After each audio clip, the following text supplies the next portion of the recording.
بسم اللہ الرحمن الرحیم۔ اسلامک سینٹر میں خوش آمدید۔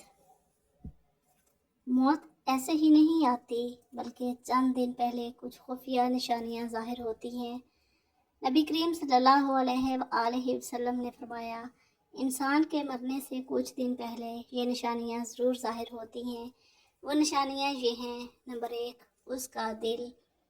بسم اللہ الرحمن الرحیم۔ السلام علیکم ورحمۃ اللہ وبرکاتہ۔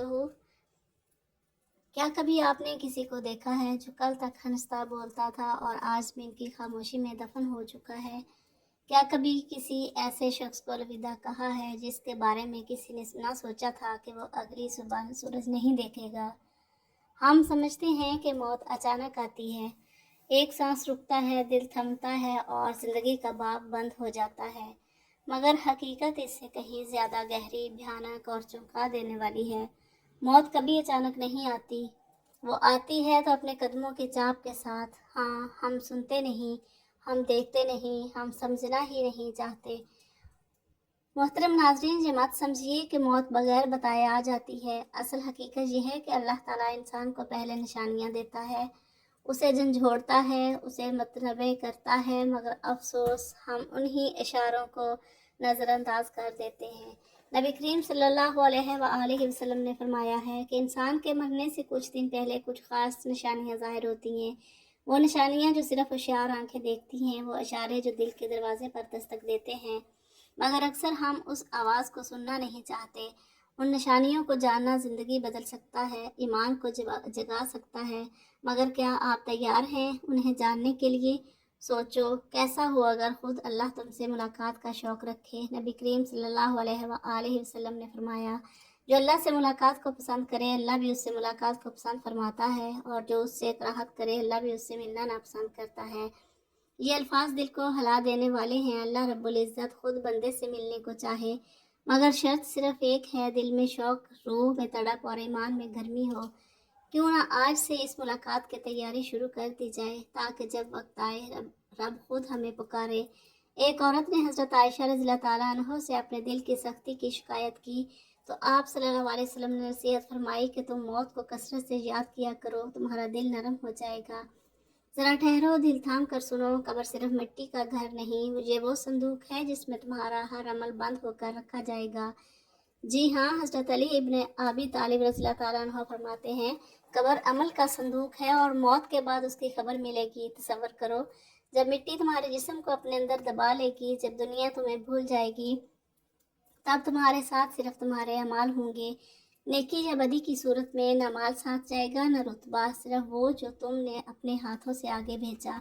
حضرت عمر بن عبدالعزیز رحمہ اللہ ایک ایسا بادشاہ جو دنیا پر حکومت کرتا تھا مگر آخرت کے ذکر پر کانپ اٹھتا تھا۔ وہ علماء کو بلاتے، موت اور قیامت کا مذاکرہ کرتے، اور جب آخرت کی سختیوں کا تصور کرتے تو ایسے زار و قطار روتے جیسے ان کے سامنے کوئی جنازہ رکھا ہو، جیسے موت ابھی انہیں پکار رہی ہو۔ اے نفس، کب بیدار ہوگا تو؟ کب سوچے گا کہ تیرا بھی ایک دن یہی انجام ہے؟ قبر پکار رہی ہے، لیکن کیا تو سن رہا ہے؟ یقین جانیے، موت صرف انجام نہیں، ایک ایسی صدا ہے جو ہر لمحہ ہمیں بیدار کرنا چاہتی ہے۔ جو دل اس پکار کو سن لیتے ہیں، ان کی زندگی کا ہر لمحہ بدل جاتا ہے۔ علامہ سیفتی نقل کرتے ہیں کہ کچھ اہل علم فرماتے تھے، جو شخص موت کو کثرت سے یاد کرتا ہے، اللہ تعالیٰ اس کے دل پر 3 عظیم دروازے کھول دیتا ہے۔ پہلا دروازہ گناہ سے توبہ کا۔ ایسا شخص جب بھی لغزش کرتا ہے فوراً کانپ جاتا ہے کہ کہیں توبہ کا موقع ہی نہ چھن جائے۔ وہ ہر وقت اپنی مغفرت کی فکر میں لگا رہتا ہے۔ دوسرا دروازہ دل کی قناعت۔ موت کی یاد اسے دنیا کی حرص اور طمع سے آزاد کر دیتی ہے۔ جو مل جائے شکر، جو نہ ملے صبر۔ یہی سوچ اسے ایک عجیب سکون عطا کرتی ہے کہ زندگی مختصر ہے اور جو وقت باقی ہے وہ بھی غنیمت ہے۔ تیسرا دروازہ عبادت میں خشوع و خضوع۔ وہ جانتا ہے کہ شاید یہ سجدہ آخری ہو، شاید یہ تسبیح آخری ہو، اس لیے وہ پوری یکسوئی کے ساتھ عبادت میں ڈوب جاتا ہے، اور آخرت کے اجر کا وہ یقین اس کے دل کو ایسی لذت بخشتا ہے جو دنیا کی کسی خوشی سے نہیں ملتی۔ ایسی موت کی یاد دراصل ایک نئی زندگی کی طرف سفر ہے۔ محترم ناظرین، ایک عربی شاعر بڑی حکمت سے فرماتا ہے، اے دوست، دنیا کی آسائشوں اور آرام سے دھوکہ مت کھا، کیونکہ یہ سب ختم ہو جائے گا اور عمر لمحہ لمحہ کم ہو رہی ہے۔ وہ کہتا ہے جب بھی کسی جنازے کو قبرستان لے جاؤ تو دل میں یقین پیدا کرو کہ ایک دن تمہیں بھی اسی طرح اٹھا کر لے جایا جائے گا۔ یہ منظر صرف دوسروں کا نہیں، تمہارا بھی مقدر ہے۔ جو آج کفن میں ہے کل تم بھی ہو سکتے ہو۔ اس لیے دنیا کی فانی خوشیوں میں کھو کر اپنی ابدی حقیقت کو نہ بھولو، کیونکہ انجام سب کا ایک سا ہے۔ ایک مرتبہ ملک الموت یعنی حضرت اسرائیل علیہ السلام حضرت یعقوب علیہ السلام کے پاس پہنچے تو حضرت یعقوب علیہ السلام نے پوچھا کہ تم میری روح قبض کرنے کے لیے آئے ہو یا مجھ سے ملاقات کرنے کے لیے آئے ہو؟ تو ملک الموت نے عرض کیا، اے اللہ کے پیغمبر، میں روح قبض کرنے کے لیے نہیں آیا ہوں بلکہ آپ سے ملاقات کے لیے آیا ہوں۔ تو حضرت یعقوب علیہ السلام نے فرمایا، ٹھیک ہے، لیکن جب تم میری روح قبض کرنے کے لیے آؤ تو کوئی قاصد میری طرف روانہ کرنا، کوئی پیغام میری طرف بھیج دینا۔ تو ملک الموت نے کہا کہ میں جب آپ کی روح قبض کرنے کے لیے آؤں گا تو اس سے پہلے 2 یا 3 قاصد کو آپ کی طرف روانہ کروں گا اور وہ آپ کو اطلاع دے دیں گے۔ چنانچہ ایک وقت آیا جب ملک الموت حضرت یعقوب علیہ السلام کے پاس اچانک آ گئے اور روح قبض کرنے کی بات کہی تو یعقوب علیہ السلام نے فرمایا کہ تم نے تو مجھ سے کہا تھا کہ میں کوئی قاصد بھیجوں گا، کوئی پیغام دینے والے کو آپ کے پاس بھیجوں گا، آپ اچانک روح قبض کرنے نہیں آؤ گے۔ تو ملک الموت نے کہا کہ میں نے آپ کی طرف قاصد بھیجے تھے اور وہ بھی 3 قاصد بھیجے تھے۔ حضرت یعقوب علیہ السلام نے کہا، وہ کون سے قاصد ہیں؟ ملک الموت نے فرمایا، پہلا قاصد یہ تھا کہ آپ کی داڑھی اور سر کے سیاہ بال جو ہوں گے وہ سفید ہونے لگیں گے۔ دوسرا قاصد میرا یہ تھا کہ آپ کے جسم میں جو طاقت اور توانائی تھی وہ ختم ہونے لگے گی اور آپ کے جسم میں کمزوری آنے لگے گی۔ اور تیسرا قاصد میرا یہ تھا کہ آپ کی کمر جو بالکل سیدھی تھی وہ آہستہ آہستہ جھکنے لگی۔ تو یہ 3 نشانیاں ملک الموت نے بتلائیں اور ملک الموت یعنی حضرت اسرائیل علیہ السلام نے فرمایا کہ ہر مرنے والے کے پاس تقریباً میرے قاصد آتے رہتے ہیں، لیکن لوگ ان کو نہیں سمجھتے، لوگ ان کو نہیں مانتے ہیں۔ اگر مرنے والا بندہ اپنی زندگی میں نیکی و تقوی میں مشہور تھا، پھر اس کی موت کے بعد اس کا چہرہ خوبصورتی سے چمک اٹھا، تو یہ ایسی علامت ہے جس سے اچھا تاثر لیا جا سکتا ہے اور اس پر خیر کی امید کی جا سکتی ہے۔ مثال کے طور پر مرنے کے بعد لوگ اس کی تعریف کریں اور اس کے لیے دعائیں کریں تو یہ اس کے نیک ہونے کی نشانی ہے۔ اس طرح زندگی میں اچھے لوگوں کی صحبت بھی انسان کے نیک ہونے کی نشانی ہے۔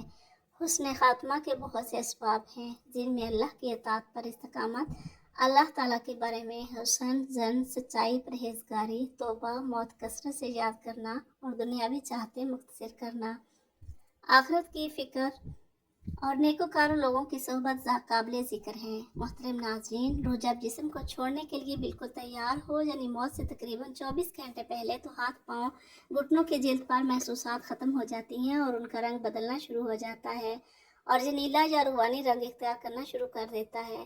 یہ نشانی واضح نشانی ہے جس میں سانس اکھڑنا شروع ہوتا ہے اور بے ترتیب ہوتا چلا جاتا ہے اور دھیرے دھیرے بجھ جاتا ہے۔ حضرت عائشہ صدیقہ رضی اللہ تعالیٰ عنہ سے روایت ہے کہ نبی کریم صلی اللہ علیہ وآلہ وسلم نے ارشاد فرمایا کہ جب اللہ تعالیٰ کسی بندے کو نیک بخت بنانا چاہتا ہے تو مرنے سے 1 سال پہلے ایک فرشتہ اس کے پاس بھیجتا ہے اور وہ اس کو درست کرتا ہے اور نیک عمل کی طرف خواہش دلاتا ہے یہاں تک کہ وہ نیک حالت میں مرتا ہے اور سب لوگ کہتے ہیں کہ یہ شخص نیک حالت میں مرا ہے۔ اور جب ملک الموت حاضر ہوتا ہے اس وقت اللہ تعالیٰ اس کے آخرت میں رہنے کی جگہ یعنی وہاں کے سامان اور راحتوں کو جو اللہ پاک نے اس کے لیے مہیا کر رکھے ہیں، تیار کر رکھے ہیں، اس کو دکھا دیتا ہے تو اس کی روح خوش ہو کر نکلنے کا قصد کرتی ہے۔ اس وقت یہ شخص اللہ تعالیٰ کی ملاقات کے لیے تیار کرتا ہے اور اللہ تعالیٰ اس کی ملاقات کو پسند بھی کرتا ہے۔ پھر ملک الموت روح قبض کرتا ہے اور جب اللہ کسی بندے کے ساتھ برا کرتا ہے تو مرنے سے 1 سال پہلے اس کے پاس ایک شیطان بھیجتا ہے، اس کو گمراہ کرتا ہے اور بہکاتا رہتا ہے یہاں تک کہ بری حالت میں مرتا ہے اور سب لوگ کہتے ہیں کہ بری حالت میں مرا۔ اور جب ملک الموت حاضر ہوتا ہے تو اس وقت اللہ تعالیٰ اس کی آخرت میں رہنے کی جگہ اس کو دکھاتا ہے تو اس کی روح خوف سے بدن کے اندر گھس جاتی ہے۔ اس وقت اللہ تعالیٰ کی ملاقات یعنی سامنے آنے کو یہ ناپسند کرتا ہے اور اللہ اس کی ملاقات کو بھی ناپسند کرتا ہے۔ پھر ملک الموت اس کی روح سختی سے کھینچ کر قبض کرتا ہے۔ ملک الموت کے بلانے پر جان اس طرح نکلتی ہے جیسے سپیرا سانپ کو اس کے سراغ سے بلائے اور مومن اور کافر دونوں کے جسموں سے روح نکلنے کی حالت یکساں ہوتی ہے۔ فرق صرف یہ ہے کہ مومن کی جان تو خود نکل جانا چاہتی ہے اور کافر کی جان حلق تکا کر جسم کے اندر واپس جانا چاہتی ہے۔ حضرت جابر رضی اللہ تعالیٰ عنہ سے روایت ہے کہ میں نے نبی کریم صلی اللہ علیہ وآلہ وسلم کو وفات سے 3 دن قبل یہ کہتے سنا کہ تم میں سے جو کوئی مرے تو اس حالت میں مرے کہ وہ اللہ تعالیٰ کی نسبت اچھا گمان رکھتا ہو، اللہ تعالیٰ کے ساتھ اعمال صالحہ سے پیدا ہوتا ہے۔ بس حاصل ارشاد کا یہ ہوا کہ اعمال صالح کی پابندی اس قدر کرو کہ مرتے وقت حق تعالیٰ کے ساتھ حسن ظن پیدا ہو جائے۔